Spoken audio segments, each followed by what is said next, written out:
She Sang Promise. Written by J.G. Annino. Illustrated by Lisa Desimini. Think of the gigantic glades near the end of land. A mama alligator floats babies on her back. An itchy black bear takes a palm tree scratch, leaving soft fur tufts that swamp mice fetch. Seminole women trailing patchwork skirts reach across chickpea floors. They loosen sleep hammocks swung from cypress poles. Cloth smiles unfurl and start to sway as a frog chorus swells with right hiccups. A mother settles children to sleep with a sing-song memory learned in the language of long ago.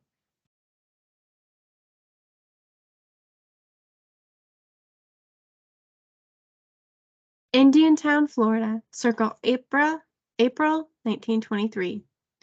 Spring breezes tickle cabbage palm spikes in a woman's birth camp of the proud tiger family in the powerful Snake clan. Fresh air carries the song of a newborn girl. She sings promise in her cry. The baby, born in the wild heart of Florida, daughter to Seminole medicine woman Ada Tiger, granddaughter to Seminole medicine woman Mary Tiger, is Betty May Tiger. Betty May's grandmother, Mary Tiger, sings to Betty May of brave ancestor deeds.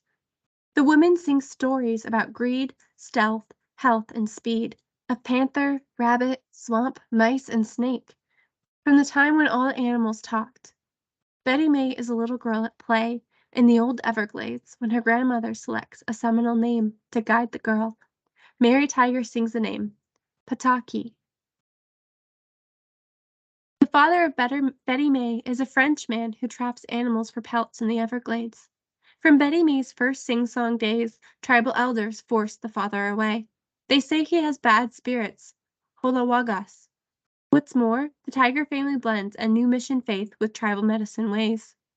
Now, one afternoon, a noisy black truck bumps into view. Elders have come for Betty May to throw her bad spirits into the swamp. There is shouting. Great Uncle Jimmy Gopher brandishes his rifle. He forces the men to roar off without Betty May. Betty May is 5 years old when she watches the truck leave, with chickens, cat, her dog, bear blankets, grinding bowls, and fishing poles. The family is moving to safety. Denaya Reservation is the name of the new place. It is near a town, Fort Lauderdale. In the wars against Betty May's Seminole ancestors, the fort was home to soldiers. Betty May's family walks. They meet a train. They ride it. Then they walk some more. Betty May is tired when she reaches the Danana Reservation. Her dog, Jeep, is already there. Jeep nuzzles her. Welcome home. At Danana, the family keeps up many old ways. On shivering nights, sometimes by moonlight, Betty May eats oranges roasted by the camp's fire. Her lessons are from elders, in stories of the little turtle and the wolf, gray bear, the deer girl, and more. They sing respect for the breath giver's creations. Betty May takes each story into her heart. When visitors join the camp at night, they marvel at the firelit sight. Rabbit beds down with dog who is cuddled into cat. Says Ada Tiger, a skillful hunter, my Betty May can raise and tame anything. Seminole men prepare a garden among trees in a traditional way. Ada Tiger and Mary Tiger plant guava, bananas, corn, and long Seminole pumpkins. Sugarcane stalks shoot up to the sky. Betty May is a garden helper. For candy, she snacks on the sugarcane. As she helps, the women tell about the corn lady, the witch owls, the little people, and how Little Dog came to be, stories from a time when all the animals talked.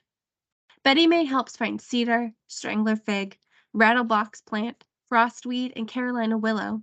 These are important for tribal medicine. She even learns to help medicine women bring new life at birthing time. A growing Betty May hears mission words from an Oklahoma Seminole spoken about the one who can lead the wolf to lie with the lamb. Betty May won't skin a rabbit for the cook fire stew. She never holds a rifle to learn to shoot. She plants her hands on her hips and says, every living thing has a purpose, and that's not to make it dead.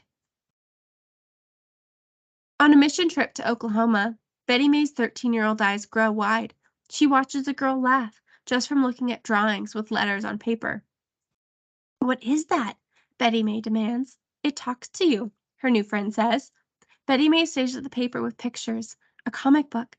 She looks at it this way and that. The paper with pictures doesn't talk to Betty May. Is this a trick? The girl tells Betty May, I'm reading. Betty May asks, what's reading?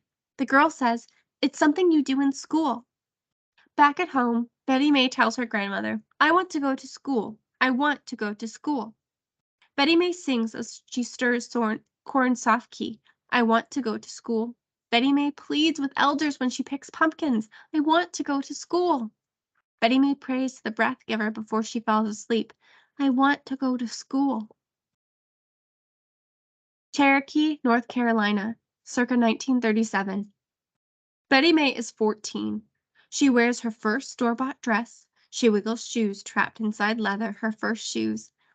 The Cherokee Indian boarding school is where Betty May lives and learns. People of a faith called Quaker, the Society of Friends, are some of the teachers. She likes to learn, but she misses her people.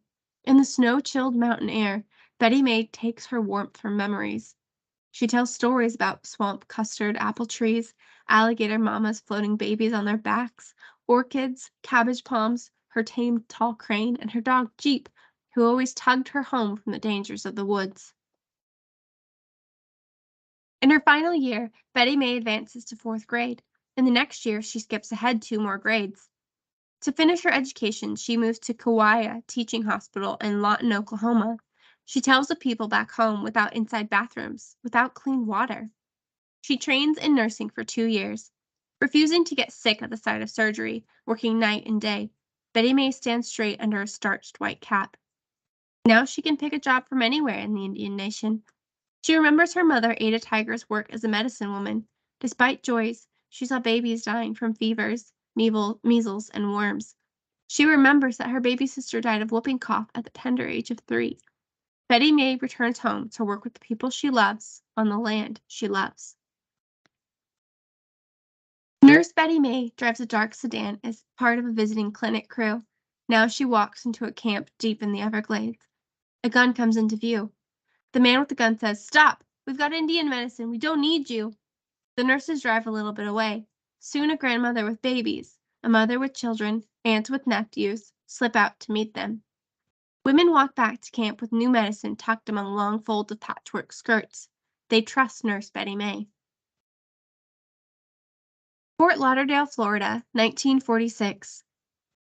Beautiful Betty May Tiger marries Moses Jumper of the Panther Clan, a handsome Navy warrior who volunteered on the USS Lexington, a ship set on fire in World War II. The nursing job pays little. Betty May also sells crafts at the Jungle Queen boat landing, where tourists visit. Her husband works there too. He is star alligator wrestler for Captain Al Starts. On days when her husband is sick, Betty May climbs into that alligator pit. The tourist job can't be lost. Betty May is everywhere for her tribe. In the middle of a field, school children hear an engine. Here is Mrs. Jumper. She makes them clean up and tucks them back to school. She finds truant children wherever they hide, in buildings or in the woods. She tells them the story of how she begged to learn to read, how she pleaded with the elders, I want to go to school. It is a time of change for Betty May's people. A big highway divides the land. A language surrounds them that most adult Seminoles and many children can't read or write: English. Many people live under cabbage palm roofs without clean water or electricity. The United States government asks the Seminoles to organize a tribal government, one that will work with the leaders of Washington, D.C. Betty May travels throughout the Everglades, where families live, interpreting in 2 Seminole languages, Creek and Miccosukee. Working with the people to represent their choice, she helped set up a tribal council in 1957. She helped start Seminole Indian News in 1961, written by Miccosukee and Seminole people. She is an interpreter in courtrooms and emergency rooms. She is a voice for her people. Hollywood, Florida, May 9, 1967. Betty May asks her people to elect her as their leader. For 10 years, tribal chairmen of the Seminole government she helped create have all been men.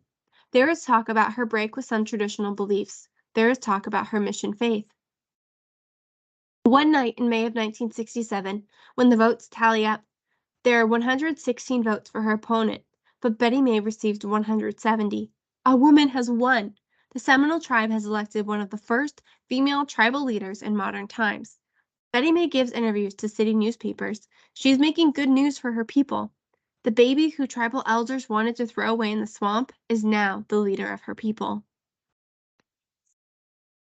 Leader Betty May still sings her stories and remembers the old ways. Storytelling, sewing, and songs are part of the first Seminole Fair.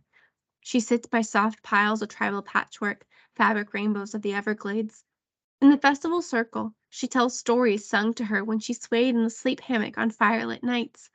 She tells of the corn lady, the twins, the witch owls, the little people, the dear girl, little frog, how little dog tanked bee, stories of greed, stealth, health, and speed, of panther, rabbit, swamp mice, and snake, from the time when all the animals talked. Those who listen to her imagine the gigantic glades near the end of land. Are these stories just tales to pass the time? Not so, says Betty May Tiger Jumper. These are the stories that show us how to live.